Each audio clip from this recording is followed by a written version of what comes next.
Video నచ్చినట్లయితే ఈ వీడియోని లైక్ చేయండి, సబ్స్క్రైబ్ చేయండి. కావ్య రాజు దగ్గరికి గోరింటాకు తీసుకొని వచ్చి, ఏవండి నా గోరింటాకు పెట్టొచ్చు కదా అని చెప్పేసి అడుగుతూ ఉంటుంది. ఆ మాటలు వినగానే అక్కడున్న రాజు, నేనా నీకు గోరింటాకు పెట్టానా అని అంటాడు. ఆ మాటలు వినగానే అక్కడున్న కావ్య మాత్రం, అవునండి మీరే గోరింటాకు పెట్టొచ్చు కదా అని చెప్పేసి అడుగుతూ ఉంటుంది. ఆ మాటలకి అక్కడున్న రాజు మాత్రం, అదేంటి ఇప్పుడు గోరింటాకు పెళ్ళిళ్ళు లేవు కదా, ఎందుకు గోరింటాకు పెట్టాలి అని చెప్పేసి అడుగుతూ ఉంటాడు. ఆ మాటలు వినగానే అక్కడున్న కావ్య, అదేమీ లేదండి, ఆషాఢ మాసం కదా, అందుకే ఆడవాళ్ళందరూ ఈ టైంలో గోరింటాకు పెట్టుకుంటారండి. అందుకే మీరు నాకు కొంచెం గోరింటాకు పెడితే నేను చాలా సంతోషిస్తాను అని చెప్పేస్తూ ఉంటుంది.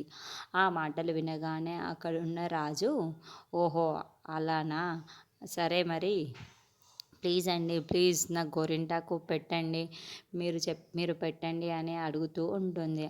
ఆ మాటలకి అక్కడున్న రాజు, నువ్వు చెప్పలేక నేను సరేరా పెడతాను అని మంచం మీద కూర్చోబెట్టుకొని తన చేతిని తీసుకొని గోరింటాకు చాలా అందంగా పెడుతూ ఉంటాడు.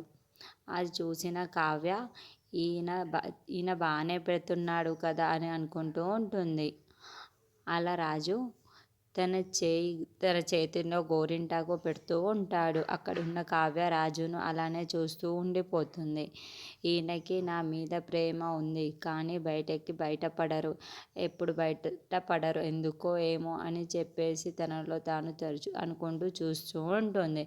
ఇంతలో అక్కడున్న రాజు, ఏంటి అలా చూస్తున్నావు, నీకు గోరింటాకు పెడుతున్నాను దానిని చూడు అని చెప్పేసి అంటూ ఉంటాడు. ఆ మాటలకి అక్కడున్న కావ్య మాత్రం సరే సరే అండి చెప్పేసి ఉంటుంది.